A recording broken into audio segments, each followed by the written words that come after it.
Hey guys, it's Sam, and woo! Raining balloons, animations, and crowd cheerings.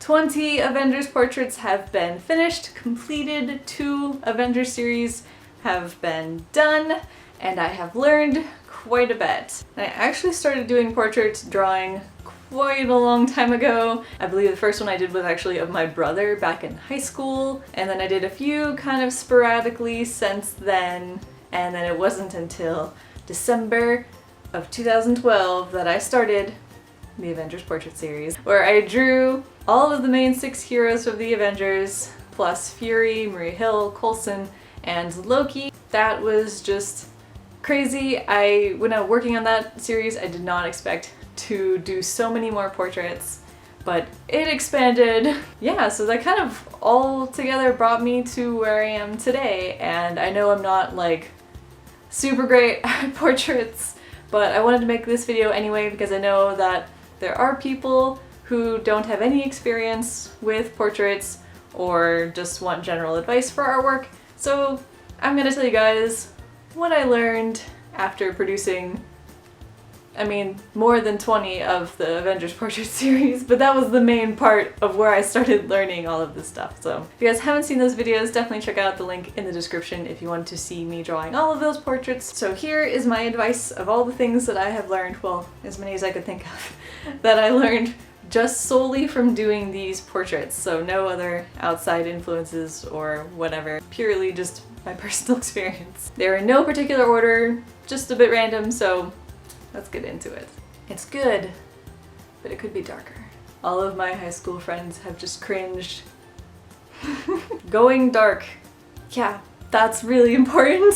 High levels of contrast and big value range make a massive difference with portraits. And I've talked about this so many times in my previous videos, and I've even shown you guys a tutorial on how I do to fix some of my contrast and values, because I am not good enough to use these tools to get as dark as I would like, but I had to first overcome that fear of trying to get dark with these tools. And this doesn't just apply to graphite, this applies to everything. Watercolors, acrylic, colored pencil, even digital artwork. It's something I see a lot of beginners struggle with, including myself. You gotta really fight that fear of going dark, and I know that it's very scary, and I was scared when I was doing it, but you really gotta just try it. Some advice on breaking that fear of going too dark is, or just dark in general, is to make a picture with the sole purpose of that you will be going dark with it. So don't make an artwork that you do your normal route, your normal style, and then try and force yourself to go dark that way. I think it would be easier to make a picture that you can feel is more of a scrap picture, something that you're not really going to show anyone, and then go crazy with the values and contrast on that picture. Going dark really helps your artworks look way more interesting and appealing to the eye. High contrast gets these guys' attention, and I don't just mean mine, I mean people in general. It's kind of a biological thing that human eyes are really lock on to things of high contrast. I think what helped me a lot when doing these portraits was starting with the darkest values first and working my way to light, but it might depend on the person. You might like going light to dark, so try changing things up, seeing what works for you. Tip number 2, more layers equals better blending. And going along with that, keeping your strokes, your pencil lines close together is a lifesaver. I had this mistake so often when I was doing these portraits, where I was thinking that I could kind of do long, distant strokes and that the graphite will just spread. No, it doesn't spread. The best way if you want to blend graphite and get a really smooth texture is keeping your strokes, your lines, very, very close together, like basically on top of each other. And when you blur that however you want to blur it, please don't use your hands. When you smudge that, you will get a very nice clean blend.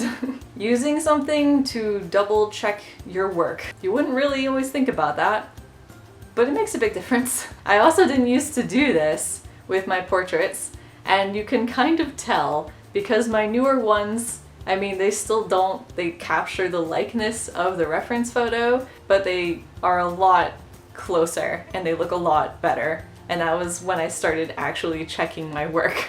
It kind of helps to think of it, I guess, like math, where you do the work and then before you get too far in the problem, you might want to be like, wait, make sure I got that right, because if I screw up one number, the whole problem is wrong. Oh, calculus. I don't miss you. For me personally, I have used Photoshop, and I have a tutorial on where I talk about what I do, and I will link that in the description down below. But you don't have to use Photoshop, you can use other methods. Other things you can use are the grid method, proportional divider, just whatever you're comfortable with, or just try and experiment, see what works for you. The better your reference photo, the better your artwork is gonna be. This was something that I wasn't fully aware of, but I ended up struggling with a lot with portraits. Because I thought, oh, like as long as I get the general details, like it doesn't really matter. I can still see the general appearance of everything, and it's no. It makes a really big difference to have a high quality reference photo. And I know that's going to be kind of difficult with fan art, or like if you want to have a picture of a celebrity or something like that, or how I'm doing the Avengers, there isn't always those high quality pictures available, and it's going to make things more difficult because you can't see all the little details. And I've had that problem a lot where I couldn't see something, so I had to either make it up or do something to kind of cover it in some manner, and it doesn't look as good when you do that. I mean, I could probably figure out something to kind of be smart about it and make it passable. Save yourself some time and effort, find good reference photos first. And speaking of reference photos, this was something I had a problem with, and I know it won't apply to everyone, but for me specifically, I work on computer paper 8.5 by 11, and the reference photos that I have used are not sized properly for 8.5 by 11. I use the promotional posters for the movies. Those sizes really vary how people crop them or how I crop them. And I realized that if I used not properly matching cropped proportional wise images, my pictures usually end up very stretched. Typically in the vertical, but I mean, it could happen in the horizontal as well, but my pictures, long face. So what I did to help fix that was I used Photoshop, but again, you can use GIMP or something else, doesn't have to be Photoshop, and just took the photo and resized the photo, not in like actual stretching, but proportional wise.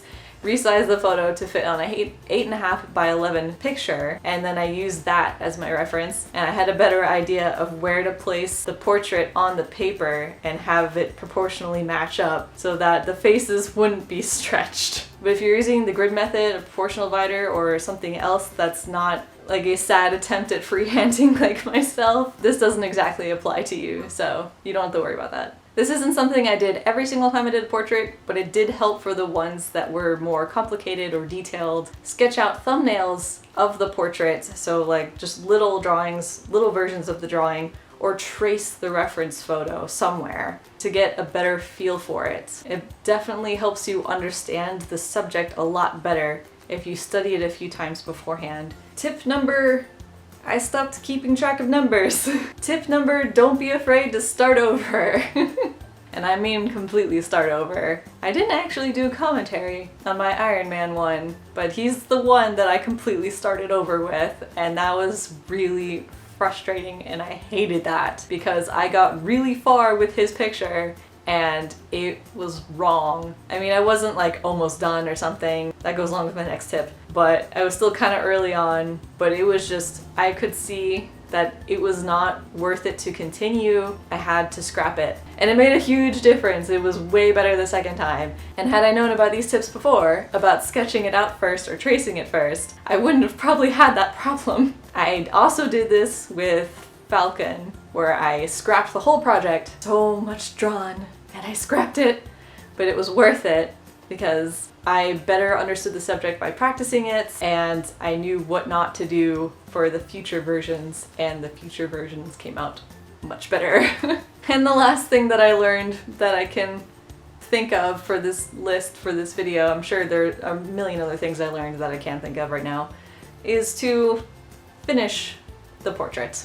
A lot of the times my portraits go through a super awkward phase where it's like, there is no salvaging this. But even if there is no salvaging, and even if the end result is really crappy, finish the project. Learn what you can from each drawing and then move on. If it's crappy, who cares? What did you do wrong? Try and figure that out and then see what you can fix for the next time. If it's fantastic, awesome. Figure out what you did right so you can do that again in the next one. There is no perfection. There is no perfect. If there was, nobody would ever finish anything because perfection is impossible. So learn what you can from each project and then move on to the next one and just keep doing your best, keep having fun, make it worthwhile. So hopefully these little tidbits slash advice slash me talking about the things that I've learned have been helpful for you in some manner. Obviously the best way to learn how to do pretty much anything is to go out there and just do it yourself, experiment, try different things, go outside your comfort zone, and just have fun with it. Don't forget to check the links in the descriptions to the playlist of my Avengers portraits and some tutorials that I've made based off of those portraits. And feel free to like this video if you liked it and subscribe if you haven't already. And thanks for watching. Bye!